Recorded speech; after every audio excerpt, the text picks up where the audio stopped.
kayu, dipotongin, terus dijual. Terus ngambil alang-alang, dipitikin, langsung dijemur, dijual. Udah.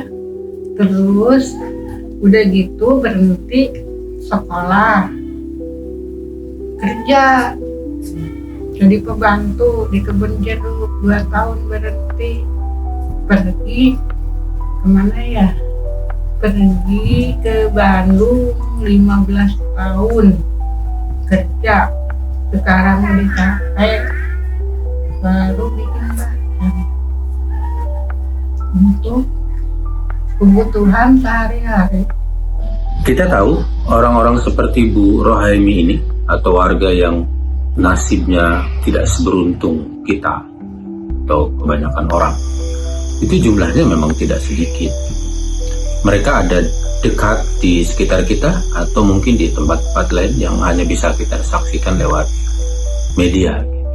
Mereka kalangan atau orang-orang yang berjuang dari hari ke hari untuk menjawab persoalan paling mendesak dalam hidup manusia, yang paling sederhana, seringkali dianggap paling sederhana, tetapi paling menentukan.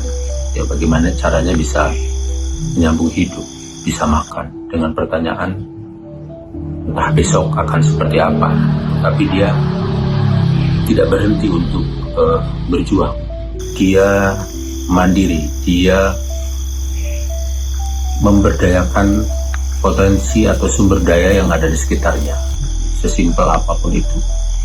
Dia kelola supaya dia bisa melangsungkan kehidupannya tanpa harus meminta-minta. Artinya dia menjadi istimewa karena kita sangat mudah sekali menemukan di sekitar kita juga orang-orang yang sesungguhnya misalnya secara fisik dia cukup berdaya, mampu, tetapi dia lebih memposisikan diri sebagai tangan di bawah atau meminta-minta, mengemis, dan seterusnya. Sementara di sisi lain kita melihat orang-orang seperti Bu Rohaimi ini dengan kerentaannya, dengan keterbatasannya fisik maupun pengetahuan, dia berusaha untuk menjaga harga dirinya gitu. Karena itu saya sangat menghargai dan mengapresiasi upaya teman-teman pelajar ini membuat feature dokumenter atau mendokumentasikan kehidupan orang-orang seperti Bu Rohaimi. Itu menunjukkan yang pertama bahwa Anda sensitif terhadap lingkungan Anda. Dan yang kedua, pesan itu akan sangat berguna. Pesan itu akan atau harusnya nyampe kepada penonton atau orang-orang di berbagai lapisan, di berbagai strata. Bagi siapapun, harusnya liputan atau feature-feature semacam ini ya, itu pelajarannya sangat gamblang. Kita belajar tentang kerja keras, tentang keikhlasan, tentang bagaimana agar kita tidak tergantung terhadap orang lain, memanfaatkan potensi atau sumber daya sesederhana apapun yang ada di depan kita, yang penting bisa survive. Jadi kalau mungkin sekilas orang akan menyimpulkan bahwa orang seperti Bu Rohaimi ini tidak terdidik, tidak berpelajar, karena itu mereka berada di dalam kondisi semacam itu. Di sisi lain kita melihat apa yang dia lakukan, kerja keras yang dia lakukan, keikhlasan yang dia tunjukkan, kemandirian yang dia pertontonkan, ketidaktergantungan terhadap orang lain yang dia representasikan, itu menunjukkan bahwa bukan hanya hatinya yang kuat, tetapi juga nalarnya hidup. Itu pelajaran pertama bagi semua orang, siapapun yang menonton. Yang kedua, harusnya ini adalah juga pesan buat orang-orang yang berdaya, orang-orang yang memiliki kemampuan, misalnya secara finansial, kelebihan. Fakta bahwa ada realitas semacam itu, harusnya kepekaan kita menjadi jauh lebih terasah gitu, bahwa bagian dari apa yang kita dapatkan itu adalah ya hak orang lain barangkali yang membutuhkan. Hanya saja mungkin soal caranya itu bisa dibicarakan lagi. Artinya soal cara memberi itu persoalan yang lain. Untuk orang seperti Bu Rohaimi misalnya, kalau Anda adalah orang yang memiliki kemampuan untuk memberikan sebagian rezeki Anda, maka proyeksinya bukan menyumbang atau bersedekah dalam pengertian karitatif, memberi lalu kemudian pergi kayak memberi ikan gitu. Jadi ya klise, tetapi poinnya adalah orang-orang semacam itu yang ada potensi kerja kerasnya, kemandiriannya, dan upayanya untuk memecahkan masalah tanpa tergantung pada orang lain, tanpa harus mengemis dan seterusnya, adalah memberi stimulus gitu ya. Jadi memberi pancing lah itu. Yang ketiga tentu saja untuk para pemangku kebijakan, orang-orang yang dipercaya oleh rakyat, baik sebagai legislatif misalnya maupun eksekutif. Ya, sesimpel pesannya adalah bahwa bekerjalah dengan sungguh-sungguh, jujur, dan kalaupun Anda tidak kelihatan memberi sedemikian pekatnya, jangan maling lah, jangan korupsi lah, itu misalnya. Karena uang yang Anda makan sendiri untuk kepentingan sendiri atau golongan Anda, itu kan harusnya dikelola sedemikian rupa dengan cara yang baik, transparan, harusnya sampai kepada orang-orang seperti Bu Rohaimi.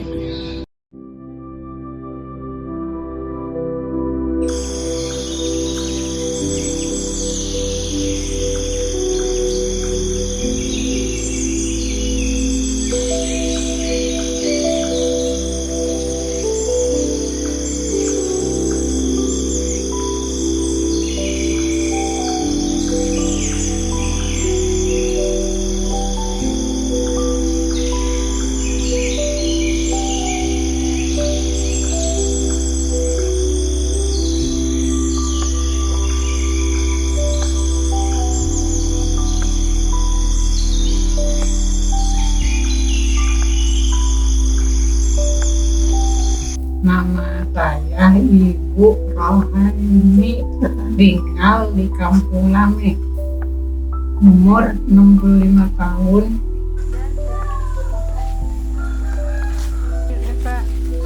Berapa? 10. Nah. 10. Batang, wow, saya udah jualan batang lebih di 40 tahun untuk makan sehari-hari.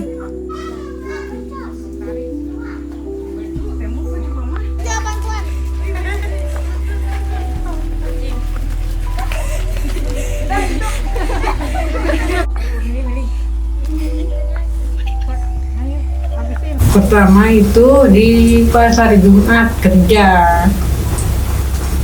di mana ya, rumah perumahan pasar Jumat untuk anak kecil. Kairo deh.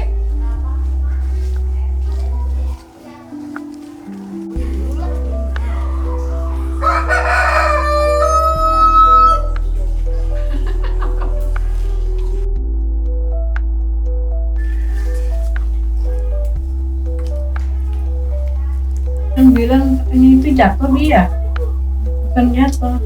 Umur 2 tahun sakitnya karena sakit panas, kan nggak boleh dimandiin, terus kok kakaknya mandiin, jadi tambah parah. Diduga mah nggak hidup ini, diberikan banyak ngomong, sampai kan ini jongkok, sampai sekarang mendiri, orang lain nggak ada. Nih, saudara bibi nggak ada kan ngejamin, kalau orang lain ada ngejamin, nggak ada. Sampai kemarin mau pergi ke umroh, bibi ngajarin. Kemarin kan kamu pernah umroh, Yang waktu kayak mah nih. Nggak mau bibinya. Habis bibinya sakitan terus. Sekarang udah ini, udah sehat. Dia jarang jualan.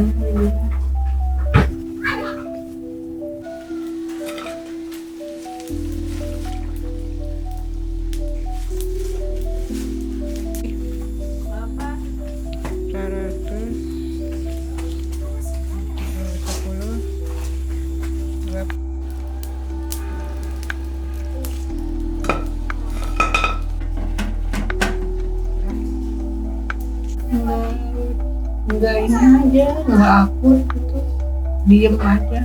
Kalau bilang manggil, diem aja. Kalau ada bibi lewat, ditutup pintu.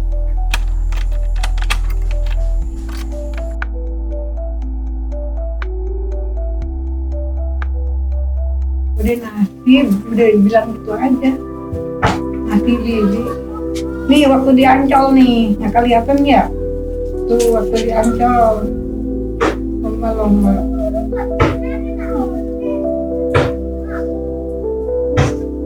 Pengalamannya banyak. Coba ini dalam gua Cirebon. Enak gak? Enak gak? Temen bibi nih yang waktu di perumahan rumah susun. Tuh pada lupa lagi semua namanya. Lupa.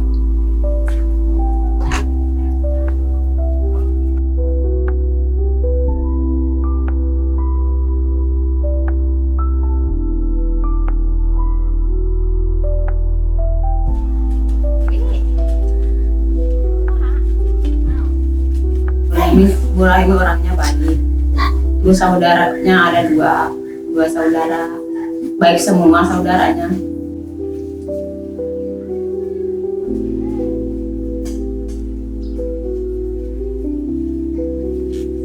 Mengambil pohon, cuci piring, nyuci baju kadang-kadang gitu. Udah banyak sih deh semuanya. Kadang minta tolong, pengen itu ke puskesmas. Udah banyak ya. Kadang-kadang Bu Rahimi pengen anterin bacang ke senam. Dianterin ke puskesmas, kadang-kadang pengen kerau. Kadang-kadang ngambil itu pohon bambu.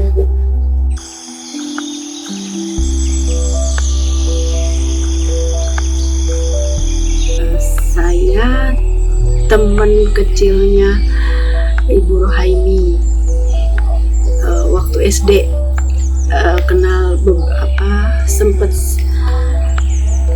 sekelas beberapa tahun.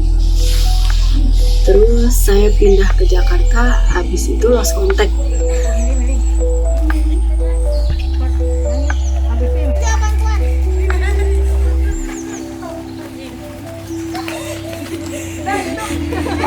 Saya banyak mengenal Ibu Rohaimi ya dari keluarga mereka, termasuk Ibu Rohaimi juga. Yang terkesan sama saya, kampungnya itu kan sangat jauh di pelosok. Dia tiap hari pulang pergi sekolah jalan kaki. Dengan segala keistimewaannya, saya perhatiin dia itu mandiri.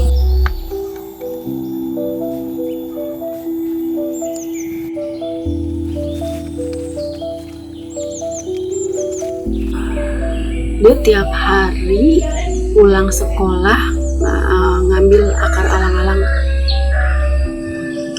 untuk dibuat kuas. Zaman dulu itu kuas terbuat dari alang-alang.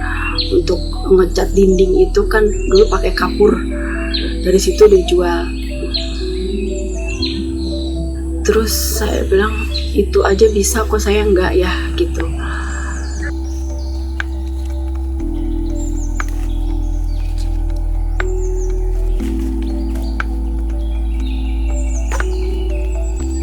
Ternyata sekarang dia juga lebih mandiri daripada saya. Dia jualan bacang yang saya juga menikmati keluarga saya juga ikut menikmati untuk memenuhi kebutuhan hidupnya sampai saat ini.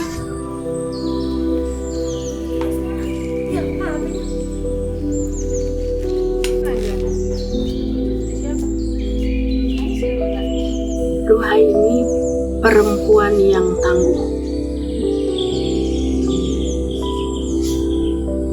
bisa untuk teladan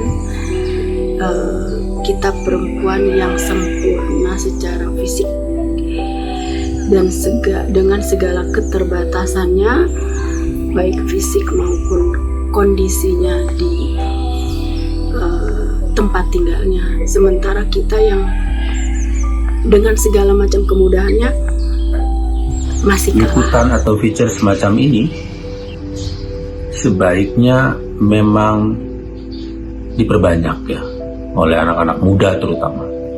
Ada banyak persoalan di sekitar kita, persoalan-persoalan kemanusiaan, dan Anda bisa jauh lebih masuk ke dalam persoalan itu, sehingga di dunia Anda, di dunia broadcast, karena Anda belajar broadcast misalnya, secara teknis lama-lama Anda akan menjadi lebih terlatih, lebih baik lagi cara menyampaikannya, cara membuatnya gitu.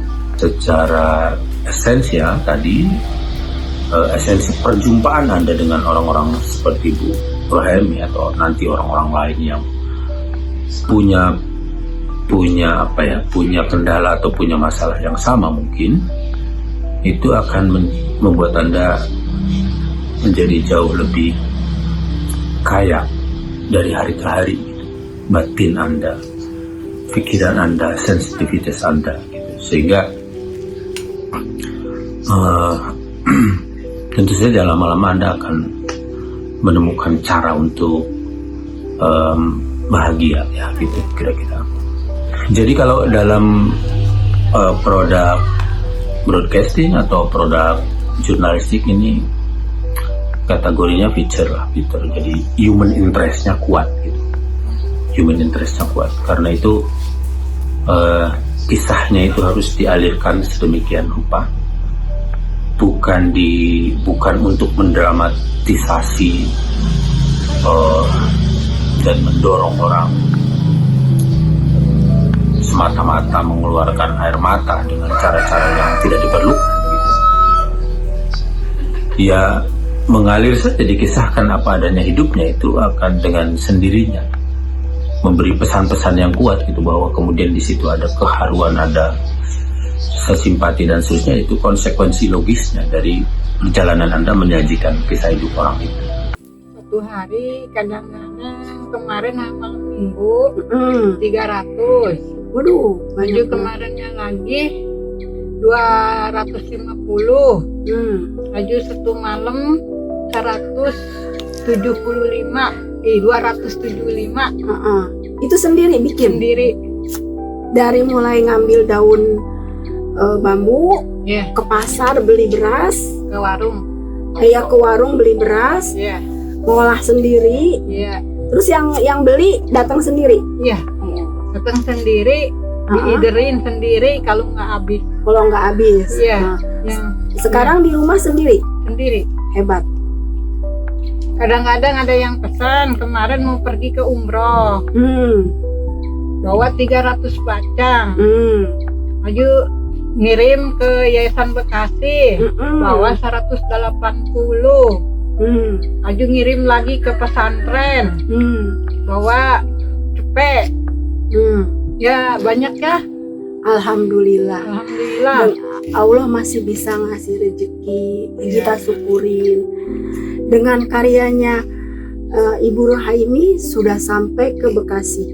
Iya, ke Bandung. Ke Bandung juga udah sampai. Udah sampai kemarin. Itu rezeki dari Allah yang nggak bisa diukur. Kita sebagai manusia harus banyak bersyukur. Apapun yang dikasih Allah, yang penting barokah.